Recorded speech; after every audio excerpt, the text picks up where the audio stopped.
நீங்கள் பார்த்துக் கொண்டிருப்பது உங்கள் விஜய்.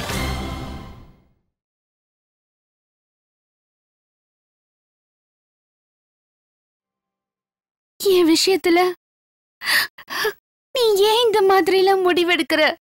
முடிவெடுக்க வேண்டியது கடவுள் இல்லம்மா, நான்.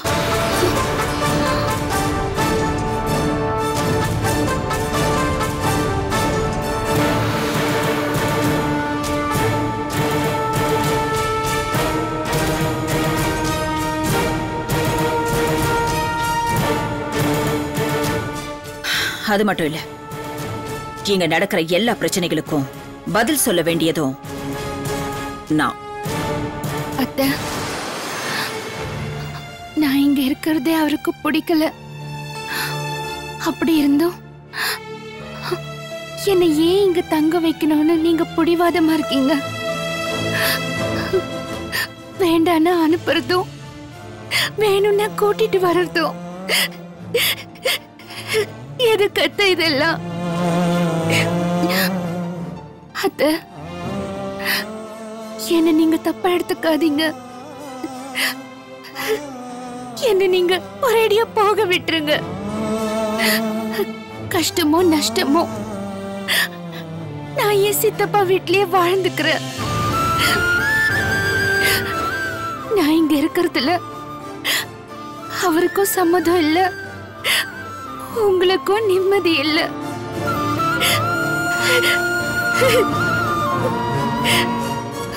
இத பார் சீதா,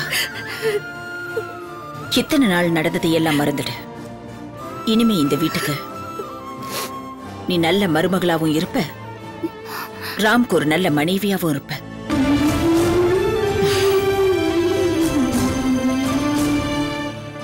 ஒரு காலத்துல நானும் உன்ன மாதிரியே இந்த வீட்டுக்கு மருமகளா வந்தவன். எனக்கு வந்த பிரச்சனையெல்லாம் சவாலா நினைச்சு சமாளிச்சேன். ராமையும் ஒரு நல்ல பிசினஸ் மேன் ஆக்குன. அப்புறம் இந்த குடும்பத்துல எனக்குன்னு ஒரு தனி மரியாதை கிடைச்சது. நீயும் என்ன மாதிரி எல்லா பிரச்சனைகளையும் சமாளிச்சு நல்லபடியா இந்த வீட்டுல வாழணுங்கிறது தான் என்னோட ஆசை. அதனாலதான் சீதா, உன்னை இந்த வீட்டுல தங்க வைக்கணும்னு பிடிவாதமா இருக்க. அத்த, நீங்க இருந்த நிலைமை வேற, இப்போ நான் இருக்கிற நிலைமை வேற. நான் எப்பவுமே உங்களுக்கு சரிசமமா வர முடியாது. என் வீட்டுக்காரரை என்ன பிடிக்கலன்னு சொன்ன பிறகு நான் எப்படி அத்த இந்த குடும்ப பொறுப்பை எடுத்து நடத்த முடியும்? முடியும். ராம் கண்டிப்பா உன்னை மனைவியை ஏத்துப்பா. நீ அவ மனசுல இடம் பிடிக்கிறதுக்கு முயற்சி பண்ண. உனக்கு எல்லா உதவிகளையும் நான் பண்றேன். இந்த கடவுள் சாட்சியா சொல்றேன், நீ ராம் கூட சேர்ந்து 100 வருஷம் நல்லபடியா சந்தோஷமா வாழ்வ.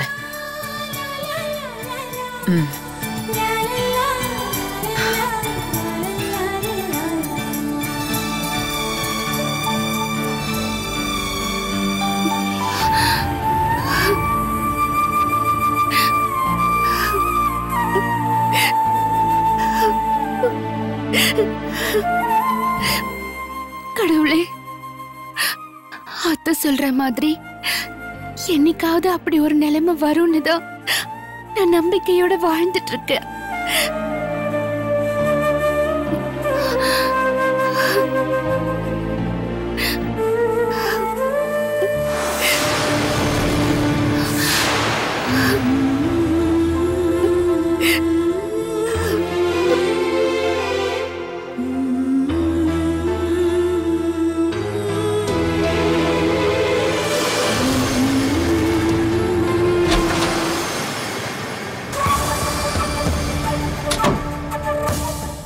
பாட்டி போன பிறகு சீதா வீட்டை விட்டு போயிடுவான்னு நினைச்சா அந்த சித்ரா தேவி சீதாவை அனுப்பவே விட மாட்டாளே.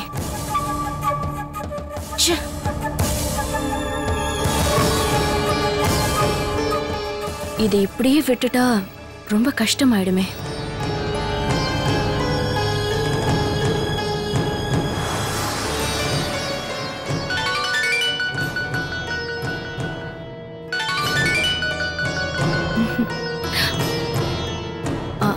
அம்மா, நல்ல டைம்ல நீ ஃபோன் பண்ண. உன்கிட்ட ஒரு விஷயம் பேசணும். சொன்னா நீ ஷாக் ஆயிடுவ. என்னது?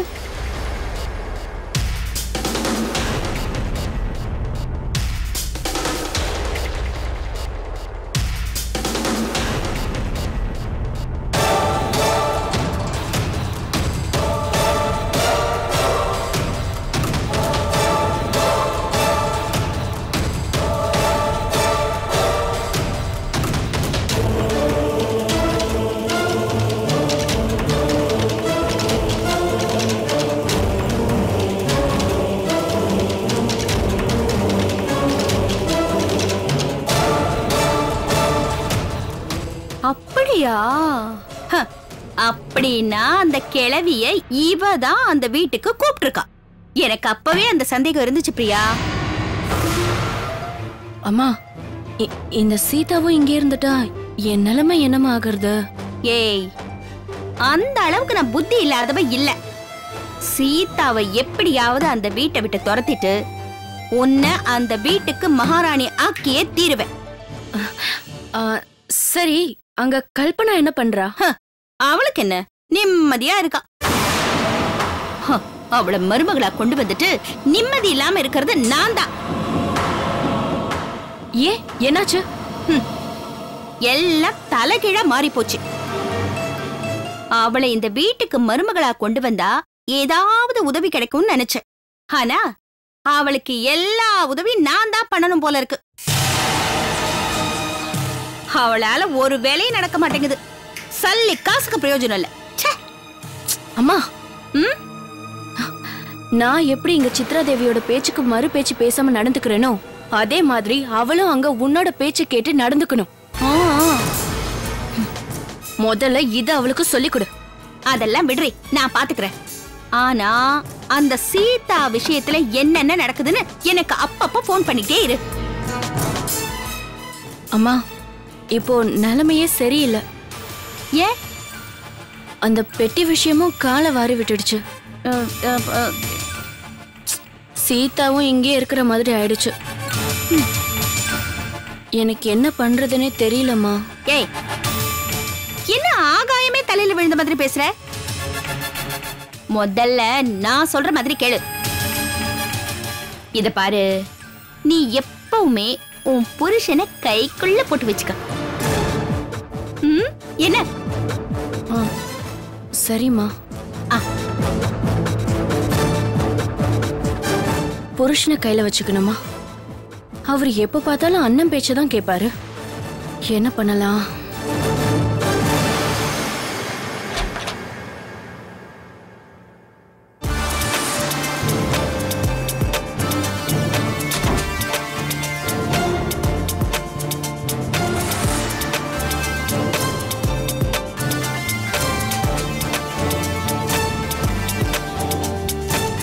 ஏன் டல்லா இருக்கு பிரியா? என்னாச்சு? என்னாச்சுன்னு இப்ப கேக்குறீங்க? நானும் 2 நாளா பார்த்துட்டு தான் இருக்கேன். நீ என் கூட சரியாவே பேச மாட்டேங்கிற, அதான் கேட்டேன். எனக்கு இப்ப மூட் சரியில்லை. என்ன தனியா விடுறீங்களா? சரி, உனக்கு எப்ப என் கூட பேசணும்னு தோணுதோ அப்ப பேசு.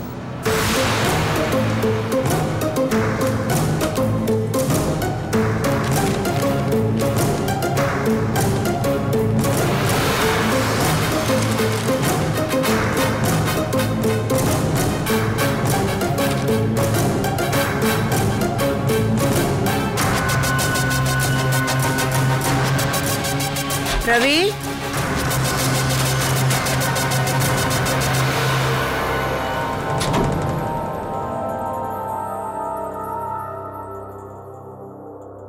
ஏன் ரவி, ஏன் 2 பேரும் ஒரு மாதிரியா இருக்கீங்க?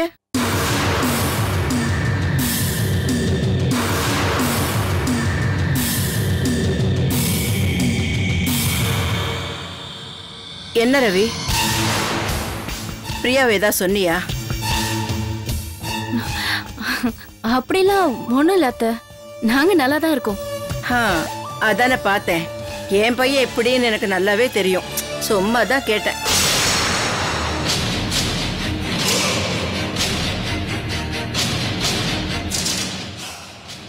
ரவி, நாளைக்கு என்ன நாளுன்னு உனக்கு தெரியும்ல? என்ன நாள்?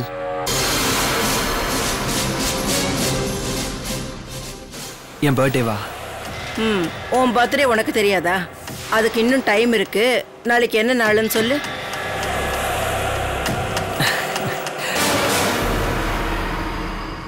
அம்மா, என்னோட பர்த்டேவை கூட நான் மறந்துடுவேன்.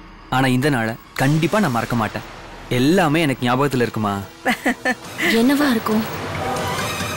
உங்ககிட்ட கொஞ்சம் பேசணும், வா. ரவி, என்ன ஸ்பெஷல் நாளைக்கு? Suspense, wait and see.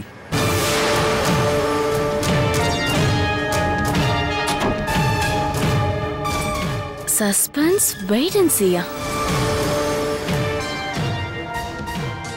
எனக்கு தெரியாம என்ன ஸ்பெஷலா இருக்கும்?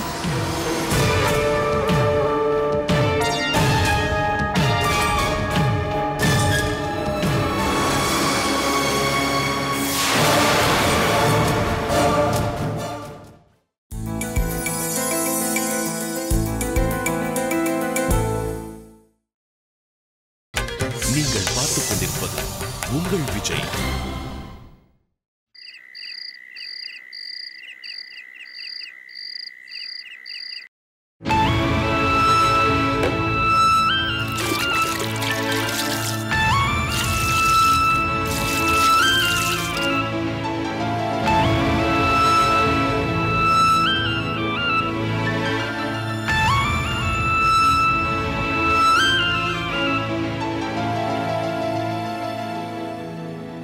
சீதா, அத்தை, அப்பவே உங்ககிட்ட ஒரு விஷயம் சொல்லணும்னு நினைச்சிட்டு இருந்தேன். ஏதோ டென்ஷன்ல மறந்துட்டேன். நாளைக்கு என்ன நாள்னு தெரியுமா? நாளைக்கா? என்ன நாள்? இந்த வீட்டுக்கு வந்து இவ்ளோ நாள் ஆச்சு, அது கூட தெரியாதா? மன்னிச்சிருங்க அத்தை, எனக்கு தெரியல. நாளைக்கு ராம் பிறந்த நாள்.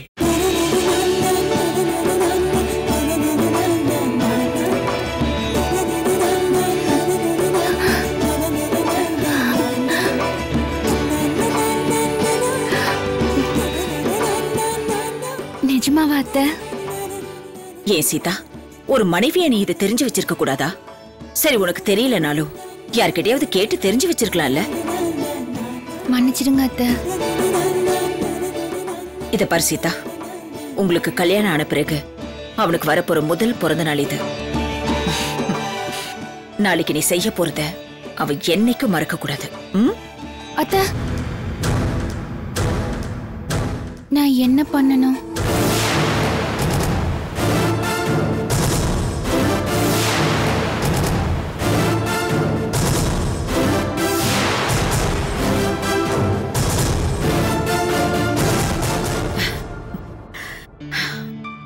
சீதா, அவன் என்னைக்குமே அவன் பிறந்த நாள விசேஷமா கொண்டாடணும்னு நினைச்சதே இல்ல.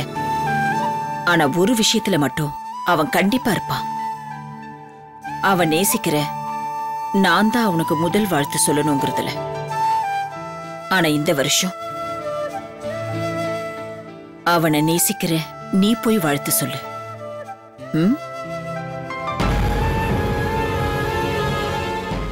அத்தை, வாழ்த்துங்கிறது மனசுக்கு பிடிச்சவங்க, மரியாதை வச்சிருக்கிறவங்க சொன்னா சரி.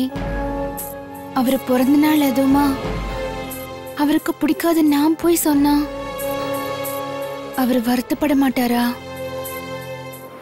வருத்தப்படக்கூடாது. அத மாத்தணும் சீதா. அவன் வாழ்க்கையில நான் எதை மாத்தணும்னு நினைக்கிறேனோ அத அவன் பிறந்த நாள்ல இருந்தே ஆரம்பிப்போம்.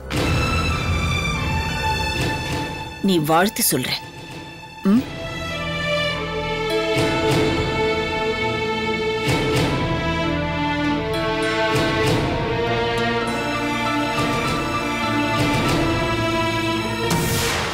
நாளைக்கு அவருக்கு பிறந்த நாள்.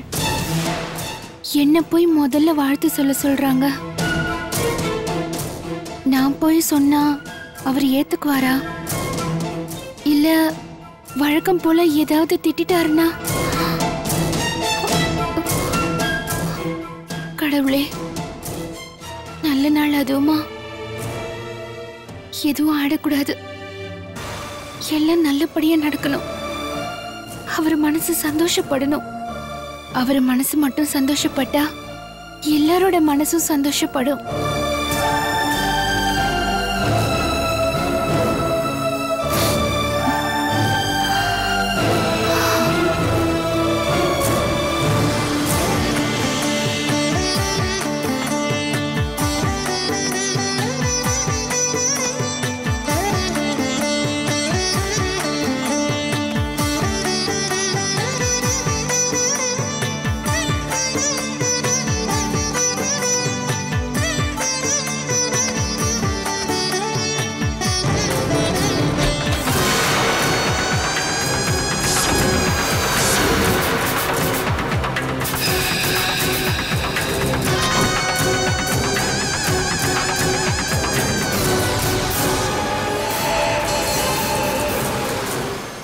உங்களுக்கு இந்த புடவையில எந்த புடவை பிடிச்சிருக்கு?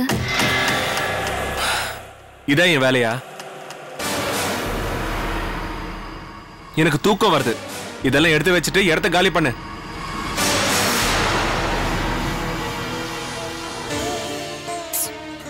வழக்கம் போல அவர் கோவமா தான் இருக்காரு.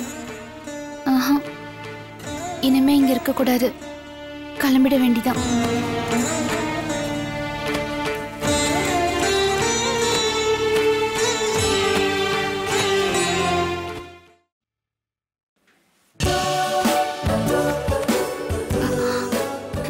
நல்லா இல்ல.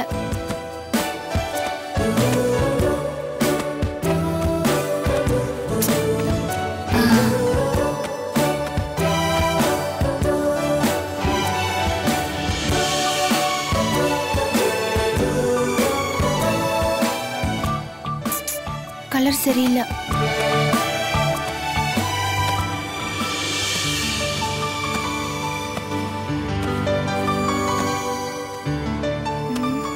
கருப்பா இருக்கு, இது வேண்டாம்.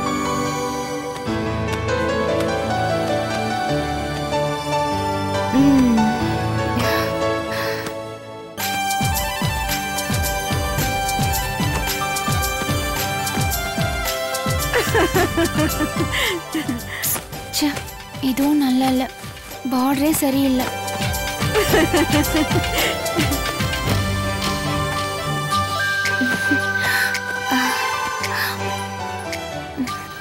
சீதா,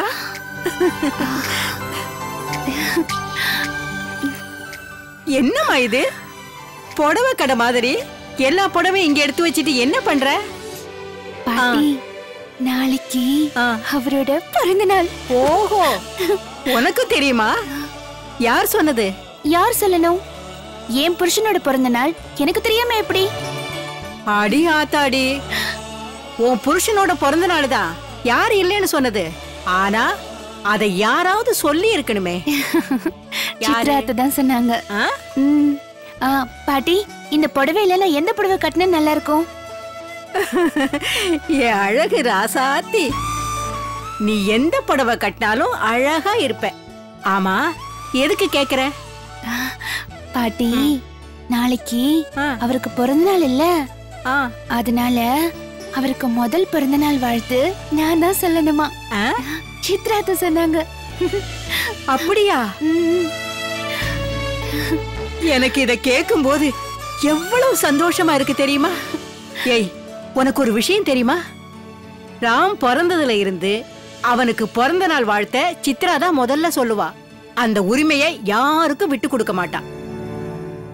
அத உனக்கு விட்டு கொடுத்திருக்கானா உனக்கு நல்ல காலம் பிறந்துருச்சுன்னு அர்த்தம். ஏய் ஏய், என்ன நல்ல விஷயம் சொல்லிட்டு இருக்கும்போது கண் கலங்குற? உத வாங்குவேன். சரி பாட்டி, இப்போ இந்த புடவையில நான் எந்த புடவை கட்டட்டும்? அப்படியா? இத பாரு, காதை கொடு.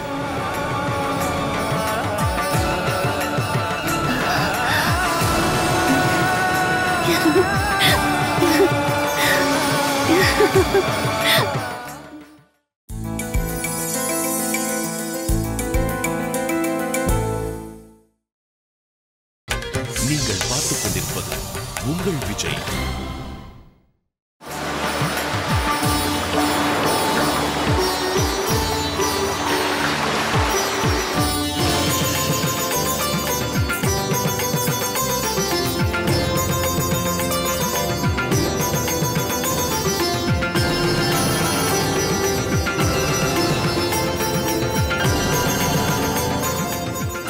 கடவுளே, இன்னைக்கு அவரோட பிறந்த நாள். அவருக்கு எந்த பிரச்சனையும் வராம சந்தோஷமா பாத்துக்கோ.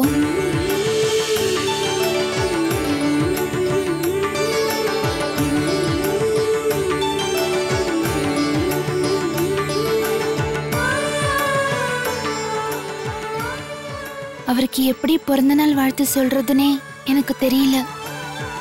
இது வரைக்கும் நான் யாருக்கும் பிறந்த நாள் வாழ்த்து சொன்னதோ இல்ல.